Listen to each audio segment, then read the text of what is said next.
Hello, and welcome back to my channel. If you are new, welcome to my channel. My name is Shelly, and here we talk about everything to do with books. Now, we've been doing quite a lot of commentaries as of late because last year people mentioned that they did want more commentaries. So I've just been speaking about the happenings in the book world and just making commentary on them, and it's been really lovely. But in recent days there has been a bit of drama in the book world. I don't really know if I should call it drama, but it's a bit of drama, and I definitely have to speak on it because it's really interesting. And like I said, we speak about everything on this channel, which includes book to movie adaptation. Now, just from the title of this video, you guys know exactly what I'm referring to. And if you don't, I am definitely speaking about the Children of Blood and Bone book to movie adaptation. Now, this book was written by Tomi Adeyemi, and it is a YA fantasy that has recently come to a conclusion. It is a trilogy, and it is based on African, specifically Nigerian, specifically Yoruba mythology. And guys,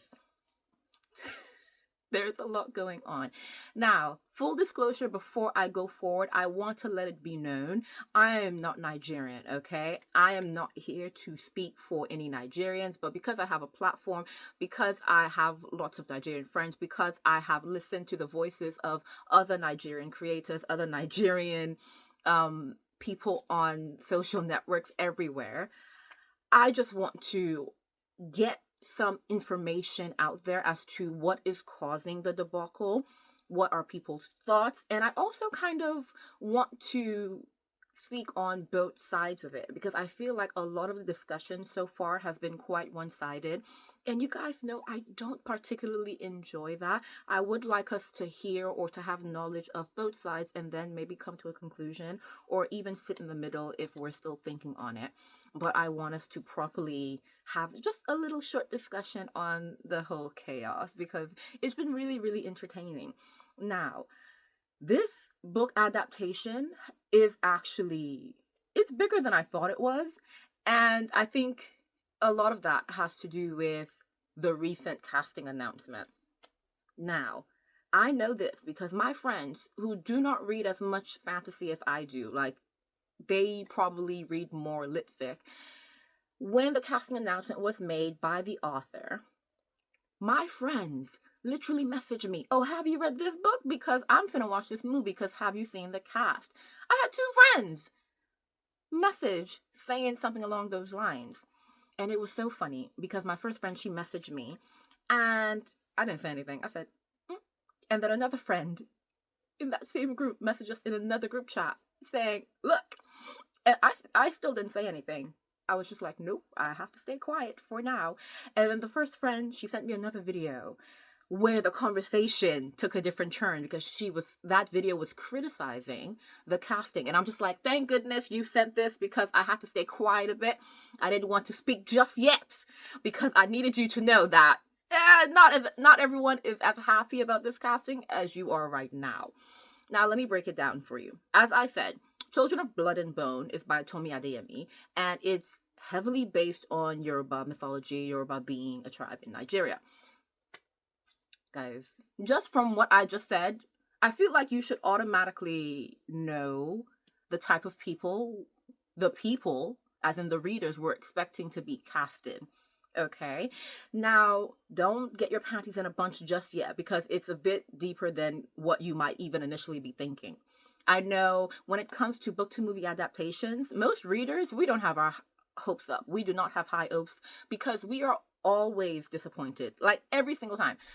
We might get, a casting that's okay, but the majority of the casting, especially with books that involve people of color, Black people, the casting is always disappointing. When it involves Black people, for a dark-skinned character, we always get light-skinned individuals, and it's just so disappointing. So a lot of people, when the casting initially came out, a lot of people were hyped because they're just like, oh my goodness, finally we get some dark-skinned beauties. We get some people who are representative of the book that we read. But then there was more to it. There was so much more to it. So I want to actually go down point by point the arguments that people are having, and I actually want us to discuss a bit of it.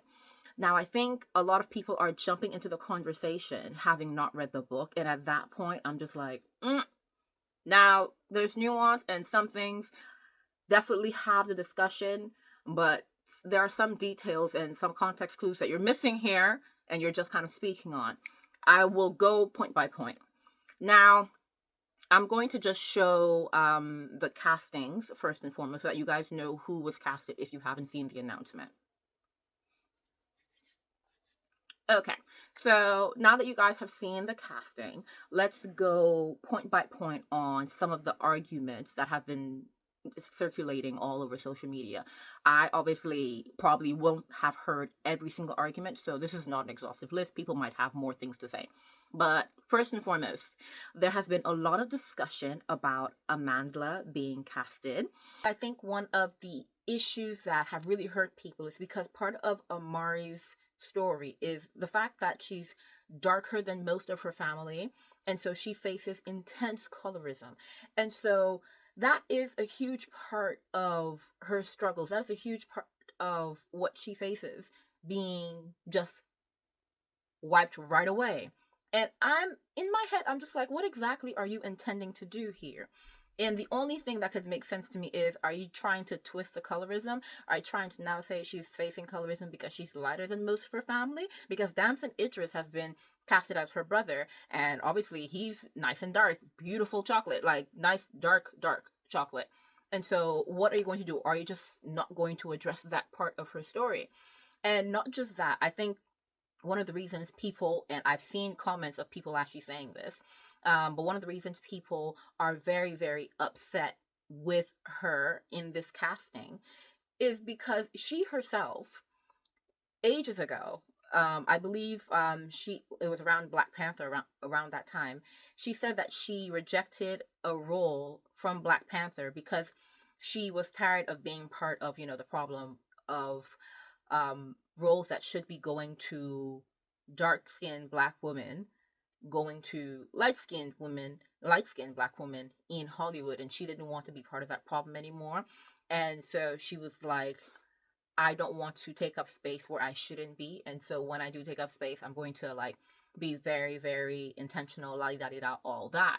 And so now everyone is just like, oh, so you were just being what you are, an actress. You were just being a performer with all this performative activism.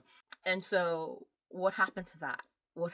And so a lot of people are very, very upset that this is what they've done with the casting. And I think what even kind of dug the nail in the hand of some people is the fact that, Amandla is, well, a mixed race girl, essentially, and it's not sitting well with people at all. It's not sitting well with people. And I completely get it. I completely understand. I see where they're coming from 100%, because what? What exactly is going on here? See, that is the smallest of the arguments, which is why I presented it first. I'm not even going to go into that. Honestly, you guys use your critical thinking skills. The main argument going on, and this even relates to, Amandla, her entire casting falls into this as well, is the fact that the people who have been casted are not Nigerian.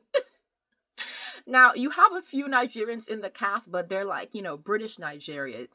There's not a single like Nigerian from Nigeria who like lives in Nigeria who is in the casting. Like, not that we have seen anyway.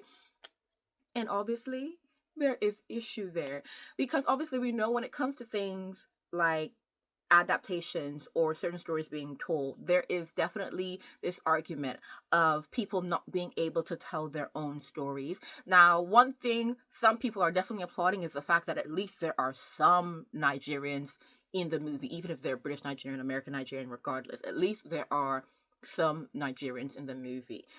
But some. And what's really funny is even the main lead, who's meant to play Zilly, or my pronunciation might be off, she's South African. And some people are just like side-eyeing that, and others are like, ooh, I just don't like that she's not Nigerian, not that she's specifically South African. That's what people are on. And so people are really just, their minds are spinning, their minds are reeling, because they're just like, what the heck happened? Now let me explain to you why this has actually caused such an uproar. Not just the fact that they're not Nigerian, because in so many movies, people play characters that, that they're not. I'm not from a certain culture, but I'm playing that culture. That happens all the time. It's Hollywood. You assume a role. The reason it's caused so much of an uproar is because the author, Tomi Adeyemi, when she first announced that the book had been picked up for film, and obviously everyone was really, really excited. But like I said, when it comes to book to movie adaptations, readers don't have their hopes up because we kind of know what the vibe of Hollywood is. But Tomi Adeyemi was very, very adamant that she was going to have an open casting, that she was going to cast, Nigerians from Nigeria, that they were going to go to Nigeria and like find new actors, new actresses to play these characters. And so, because she was making so much noise about doing that, about the open casting, now people got their hopes up because they're just like, oh my goodness, she's gonna make sure that it's different this time. Because like I said, we're used to people not from the culture playing people from the culture. Like, it's just a thing. Like, remember, it's acting, it's Hollywood. That's not new to us. And when I say us, like I said, I'm not Nigerian, but just in terms of like, the diaspora is big. It happens all the time. But it's not new to people at all. But it's because she came forward saying that this is what's going to happen. I'm going to like go and make sure that there's open casting, that we get Nigerians. And then the casting comes out and not a single one. I think that's where a lot of the uproar is from, because you got everyone's hopes up and then they fell to the ground flat. And on top of that, there is the fact that you guys saw the casting. It's one of the reasons why my friends were so excited. Like, the cast is packed. These are all like A-list celebrities. They're all A-list actors. Anyone who had this many A-listers in their movie would be, rightfully so, very, very excited. This movie is going to slap in the box office. It is going to get numbers. It is going to do so well. These are established actors. They are great actors. They're popular actors. But that's also an issue. No new faces. Not a single new face. And I think this lent itself to a whole other conversation about Hollywood itself, in the sense that there are not many opportunities for people to find themselves. There are no entry points for new actors trying to make their way. And a movie like this would have been so perfect for, a new actor to have a light shine, shown on them. Shown? Yeah. To really just have their skills come through and start to make a name for themselves. These are all established actors. And once again, that's great, because at least the movie will do well, because everyone's going to go and see that movie. But there's this conversation about nowadays you're seeing that it's just the same actors over and over again. And we're not seeing anything new. When is going to be the time for the young actors, the people just trying to make it in Hollywood, to have their chance, to have their day in the sunlight? And that goes on to a whole other argument. Like I said, there were a lot of arguments being made, and they were all valid. Now, the next argument was the fact that if you look at the cast, okay, so this is not to be offensive in any way, okay? We don't do ageism here, but these people are a bit old. And I don't even mean like, you're old. I mean, you're old in the context of the book and the characters that you're playing. These characters are teenagers. Obviously, the character that, Viola Davis is playing, and Cynthia Erivo, like, you're playing, that can be interpreted. You guys can play any age, past a teenager. A lot of the cast, you're not teenagers. Now, we are very, very used to Hollywood aging up characters. That's very, very normal. But again, this is a missed opportunity, if anything. Yes, we're used to it. And so Hollywood can say, we don't care what you guys think. Like, this is a very, very regular thing in Hollywood. It's standard. That's not the problem. But once again, giving young actors opportunities. Like, where are their entry points? Where? And when I tell you missed opportunity, I mean missed opportunity. Because think of the Harry Potter movies, okay? We grew up with those Harry Potter movies. We grew up with the actors and actresses in that movie. We got to see Rupert Grint. We got to see Emma Watson. We got to see Daniel Radcliffe grow up, as well as all the other. We grew up with them. Now, like I said, the characters in the book, they're teenagers, so it's not like we're going to grow up with like children. But this book is an established trilogy. It has ended, okay? This is a great way for you to get new talent in the industry and watch them come up, help them come up. It's a definite missed opportunity. So it's an argument that doesn't really have to do much with, you know, the casting in terms of like where they got their cast from, but it's more so about, come on, we're not allowing any new people in, and that's a bit sad. It's really sad because we saw the first iteration of a Percy Jackson adaptation, and while Logan Lerman, he was amazing, and he did his best with what he was given. For us who've read the Percy Jackson series, I can finally say I'm in that camp. The movie itself wasn't that great. They took out a bunch of things, they changed a bunch of things. It wasn't the best, but you know, he did the best with what he could, and he was a bit old. But then with this new iteration, with the TV series, they're young, you know, they're kids. They have that vibe. They're able to just effortlessly go into that character because they are that character. They're in that age range, you know, they can relate to the character. And not to say that these actors can't. They're professional actors. I'm sure they know how to act like children. But at the same time, you can always tell when an actor in a movie or a series is not the age of the person that they're playing. Like, something's just off about it, okay? And now we have a bunch of 20 and 30-year-olds playing teenagers. Like, it's okay. Like, yes, you have the fountain of youth on your side. You look beautifully young and it's amazing, but please give us some teenagers. Please let it be a bit more realistic. Because especially with books where there are teenagers, there are moments that remind you that they're teenagers. They just be doing some dumb stuff. They just be acting so stupid. And then you remind yourself that they're teenagers. Their frontal lobe isn't fully developed. They're prone to recklessness and bad decisions and fits and bursts of emotions. They're prone to that. They are still children, okay? As an adult, if I see you throwing a tantrum, I can tell that you're an adult. And if I see you bust out in a tantrum, I'm going to be deeply disturbed, and I will not be on your side. 100%. In the books, I get upset, and then I remember how old they are, and then I can sympathize with them. If I'm watching a movie and I'm seeing this grown adult burst into a full-on tantrum, not processing their emotions like an adult, I can't sympathize with you. I can't. Like, so that was another argument where I'm just like, it's probably not the worst thing. It's probably not the biggest issue, because like I said, the biggest issue is the whole, we were told that there was going to be an open casting and it was going to come from Nigeria majority, and it ended up being like basically zero.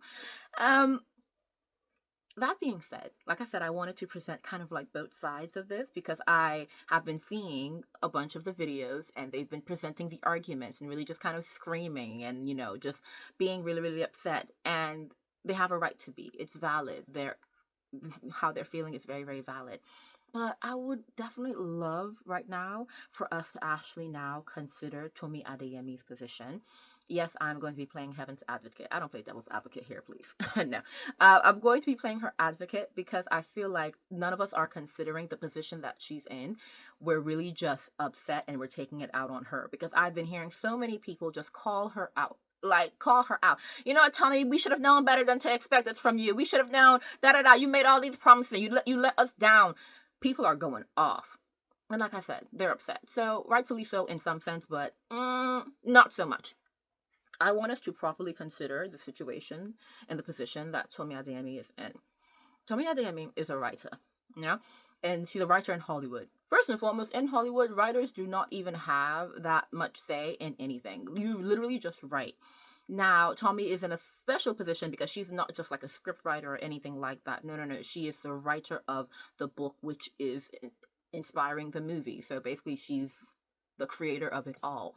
But that doesn't change the fact that technically, with her role, her input is very, very minuscule. I want us to actually think about, when it comes to book to movie adaptations, how the industry normally works. Now, I say normally because We don't know the ins and outs of what was negotiated. So this is really just to say, this is the likely scenario. We don't know the ins and outs, but these are things that we should consider when we're trying to literally fight Tomi Adeyemi for what has happened here with the casting, okay? We have to first think about when a book is sold. From the very, very onset, when a book is sold, like to the publisher, when you're selling everything, you sell that book, okay? You sell the rights. And people think that, when a book becomes a movie, it's a whole new thing. And it is technically a whole new thing. But from the onset, when an author and their agent sell the book to the publisher, you sell the rights to everything. And that includes the movie right if the book should ever become a movie. So when it comes to things like this, you have to consider what the contract was initially. So you have to now think, okay, what did Tomi Adeyemi and her agent, what did they negotiate? Because you know what? She might have a say in casting. She might have a say in the script approval, or at least she might have negotiated, consultation rights. But most contracts, they transfer all rights, all control directly to the studio producing the movie, every single right, once, the book has been sold into a movie. And so even if there are multiple negotiations from like initially selling the book to the publisher and from selling the book to the movie studio, it all goes down to contract and what was negotiated. Now we have to consider author popularity as well, because this gives into, the leverage that the author has. For example, an author like Stephen King, let's be real, guys. If they were in this position, and I don't know if they have been, but authors that are very, very popular, they can leverage a lot of rights so that they ensure that they have a say in the direction that the movie is going. They're popular, they're big, they've built their careers. Now, Children of Blood and Bone was released ages ago, and from that initial release, the book has grown in popularity. Tomi Adeyemi has grown in popularity. But would I say that she's at the level of popularity and has the amount of leverage that, say an author like J.K. Rowling or Stephen King or George R.R. Martin, like all of these authors who have been in the game for like 20 odd years? I don't think she's at that level yet. You know what? She'll definitely be at that level. Her writing is great and she's lovely, from what I've seen. I definitely think, obviously, she'll get to that point. But she's not at that point yet, okay? So in terms of the leverage, which she probably has, it's not at the level of those other established authors. And so I don't think she would have much say. I don't think she'd be able to, push her muscle around as much as those other authors. Now, I don't remember what she said her role was in the movie because there's just so much information going out there. But with book to movie adaptations, some authors negotiate for a producer or an executive producer credit. And this gives them a more active role in the movie. And so I think this is what Tomi Adeyemi might have done, because I have seen that she is definitely active in the movie. But see, just the fact that she's more active and she has a more active role in the movie does not mean that she has been given control. Okay? Yes, she has the executive producer or the producer credit, but she does not have control. That is not what it translates to at all. She negotiated that and she'll be credited as that and she will have some say in it, but not much. Okay? Not much.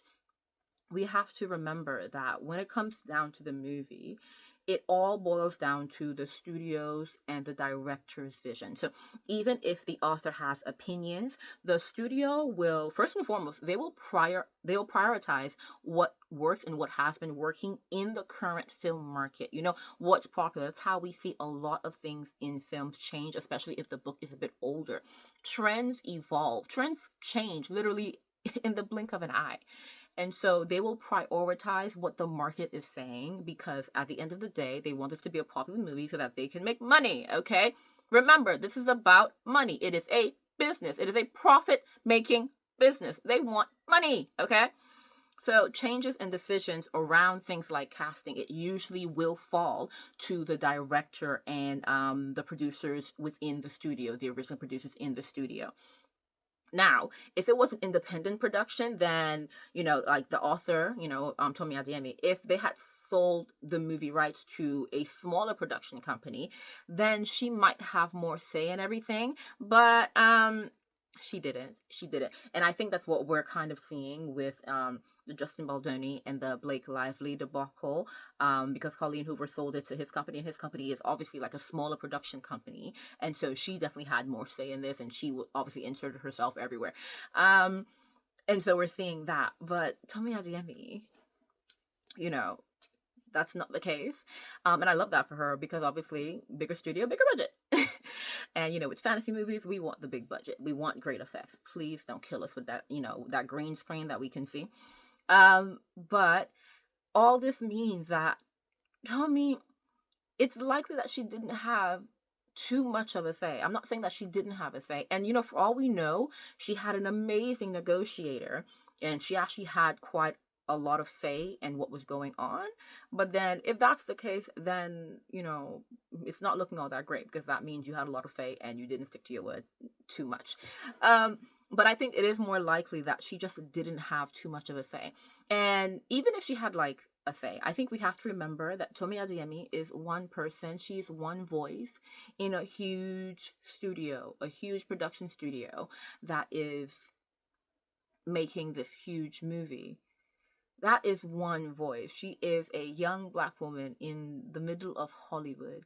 Let's be honest, guys. We can assume that she went in there guns blazing. And I genuinely believe that what she said when she started speaking about, how she was going to fight for, open casting and stuff like that, I genuinely believe that she went in there guns blazing, and she raised her voice, and she made her voice heard. I genuinely believe that she did, because she was genuinely passionate about ensuring that it was as authentic as possible. But I think that in the midst of production, I think being in the middle of everyone, being that one voice fighting for that, sometimes won't help, because sometimes your voice will be drowned out. If you're one voice in 1,000, a lot of times your voice will be drowned out. So I think people need to have a bit more understanding of her situation. I think they need to consider the context of everything that's going on. I think we're just seeing the casting and we're really just on the attack. We're ready to attack, and I'm not even surprised, to be honest. That's just how the world works, really.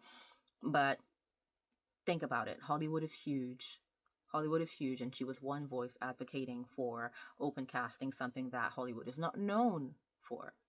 And so I'm not going to hop on the let's blame Tomi train. I absolutely will not. I feel like everyone has hopped on that train. I feel like some people, like I said, some people haven't even read the book, and they just saw people complaining and decided to hop on the train, as a lot of people do.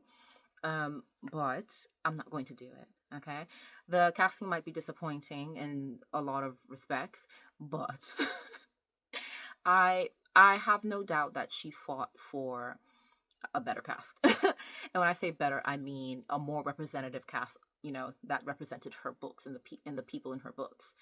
But sometimes you win, sometimes you lose. And in this case, let's call it a half-half situation, because at least this cast wasn't filled with a bunch of light-skinned people playing dark-skinned beautiful people. Like, let's be real. And let's not get it twisted. Light-skinned people are amazingly beautiful. They're all great. There's no beef with that. It's the fact that this book, it was just made very, very clear that these people were dark-skinned, okay? These people were dark-skinned, okay? Love y'all. But there were some dark chocolate people in that book, okay? So it's not even a colorism thing. It's just a fact of, if we finna be accurate, we finna be accurate. Because we know that Hollywood does have they have a issue, slight issue, big issue, however you want to see it, with colorism, okay? So one thing we did not want to see was Zele being played by one Zendaya. Zendaya is a great actress, and we all love her. But if she pulled up as the star of this movie, that would have caused a riot. So sorry. So at least in that regard, there was, there was a win in the sense that, we win something. But for all of you who are jumping down Tomi Adeyemi's throat, please have some grace and understand her position, or her likely position. Like I said, I haven't seen the contract. She hasn't, spoken really much about what she negotiated in her contract, what her role is. Like, we see she has an active role, but we don't know how far that goes. So maybe just a bit of grace and understanding for the position that she's in. And, I guess there's nothing for us to do right now. The cast has been casted. There's nothing for us to do. If anything, if you're writing a book and your book, gets big or whatnot, maybe go for a smaller production company. You will, be more likely to have a say and, can have your perfect cast casted. But as of now, there's not much that we can do. Because let's be honest, we were disappointed. Like, even me, who's not Nigerian, like, I was definitely disappointed because we all know that one of the reasons that everyone is disappointed that, it's not Nigerians who are based in Nigeria playing is because for any Yoruba that is spoken in that movie, yeah, the ears of the Nigerians might start to bleed. I am so sorry because I genuinely love the Yoruba language. Like, it's so beautiful to me. And so I feel really bad for any butchering of your language that they might do. As a Haitian, I've seen, little instances in movies and series where, non-Haitians speak Creole, and God, the pain I feel every time I hear. Oh, Jesus. So it's not even funny, but if you don't laugh, you'll cry. So my Nigerians, I sympathize with you guys. I'm really, really sorry that, if it might be a bit interesting. They might just have to exclude all Yoruba, but then at that point, the authenticity is now even being, it's being winnowed down even more. And honestly, there's so little to do, and I'm so, so sorry. But you know what? Maybe they will get proper Yoruba coaches who can teach them to say and enunciate every single word perfectly, or like 95% perfectly, I'm hoping for you. I'm hoping for you. I'm hoping for us. Because even to non-Nigerian speakers, you can always tell when that don't sound right to your ears. Like, that don't sound right. You can tell. So let's hope for the best, okay? Let's hope for the best.